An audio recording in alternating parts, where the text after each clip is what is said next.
My presentation is about updating you on the epidemic in Ukraine. I will bring you civil society perspective, and my heart is really stretched between different messages I would like to deliver to you, but I will try to cope with this. Basically, we are happy with what we are doing in Ukraine because, as you saw, and I was pleased to see from Michelle's presentation, that with joint efforts we managed to take the epidemic under control. I think we shouldn't be shy about saying this because at the moment all three key results are confirming this, that there is a reduction of new cases per 100,000 tests made, stabilization of epidemic among general population, and reduction of AIDS mortality. I would like to pay credit to the government, and particularly to Natalia Nikolaevna Nizova, who is here with us, head of Center for Disease Control, because from the governmental side, she leads, and her organization, her institution leads country response, and the most significant part was scaling up of ART treatment, which definitely contributed to the reducing of the AIDS mortality. From our side, we take a credit for running the largest harm reduction program in the region, which contributed to the reduction of the new cases among drug user population. You see the yellow columns, which are steadily decreasing starting from 2010, which already has contributed to the stabilization of the epidemic among the general population. If we will have more precise look, we took the data of registered cases among young IDUs below 25 years, which is used as a proxy for measurement incidence. And we see the inverse correlation between increasing coverage of prevention program and number of new cases among young people who inject drugs.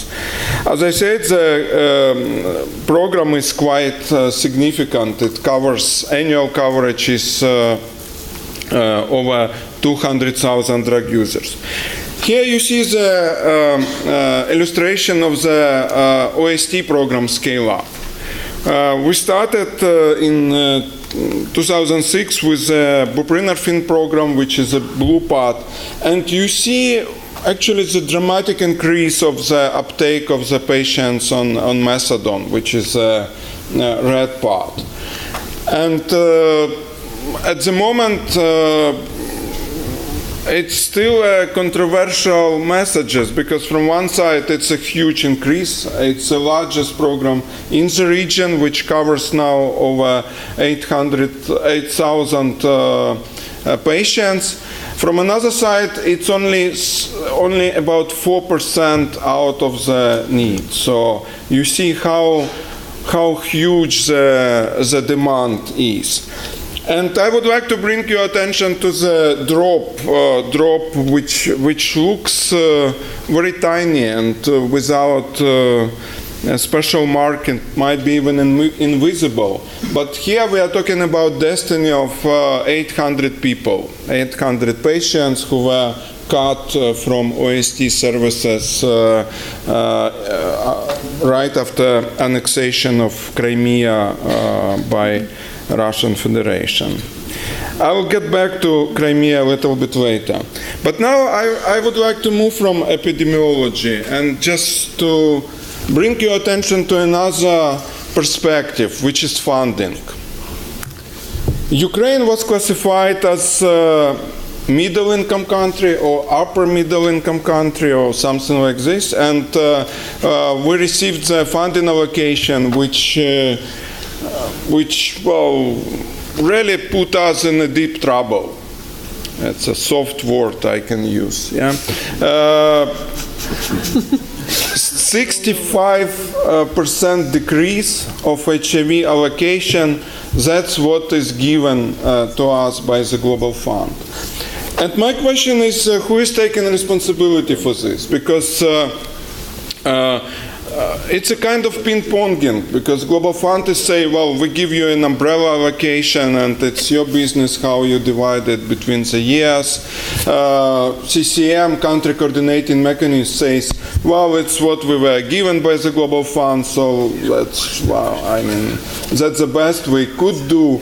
But what I'm presenting here, this is the reality, that next year we have to live with 62% less funding than we have now in this year. And the demand is rather opposite. I just mentioned huge demand in OST. I just mentioned coverage, which is important to maintain. And talking about other groups, sex workers and MSM, there is a need to increase the coverage, increase the funding.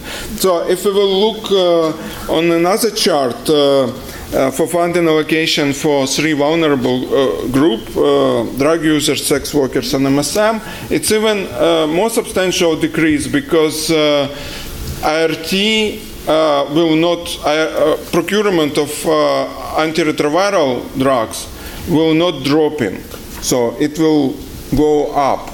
But what is really goes down, it's prevention services for most at-risk population. And you may see the table that some essential things are simply were crossed out. Overdose prevention, crossed out. STI testing and treatment in the context of growing sexual way of transmission was crossed out. Many, well, you see the red list, this is on the left, the current services we have, and substantially cut new services which will be received. I would like to remind that our current program costs $30 per client per year. So, according to my information, it's one of the most effective programs in the world. And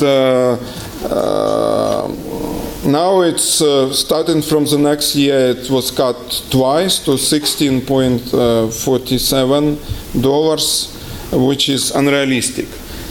I guess Global Fund made this reduction based on the assumption that domestic funding will grow. Would it? I doubt. The plan was quite ambitious, as you see on the left. There was nearly a plan to allocate $100 million for AIDS in this current year. But when it came to the reality, national budget allocation is 70% less.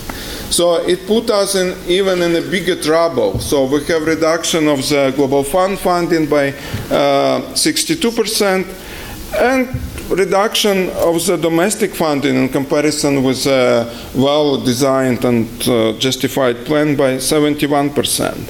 This is a challenge, very essential challenge we have to deal with, and we count on international stakeholders to support us. Another thing is politics. We cannot avoid this. Someone sent me a message yesterday, we should avoid the politics, we should focus on HIV. But it is impossible, because as I mentioned, politics change the response. And if ideology prevails over science, it's quite dangerous. Well, I've never thought that I would wake up in fragile state, which is Ukraine is now. I've never thought that in my territory, in my country, home country, another country will dictate what drugs patients should receive and should not receive. And such Crimea annexation already led to a dozen deaths. And some patients committed suicide because they were stretched between fear and reality of being cut off from substitution therapy, which definitely is a torture. They were willing to escape to the continental Ukraine, and they have huge pressure from the environment and relatives to stay in Crimea and being cut off from OST. It's just one example how important to pay attention to the political influences, and we heard that there is a growing political influence on several neighboring countries due to signing economic treaty with Russian Federation, which means harmonization not only economic standards but policies. And if Russia doesn't have substitution therapy and Belarus has, in case of harmonization you can guess which side will win, for example. There is a growing influence on Armenia, for example, that Rusaid can enter the country only based on USAID leaving. So as for the next steps, this is the final slide, really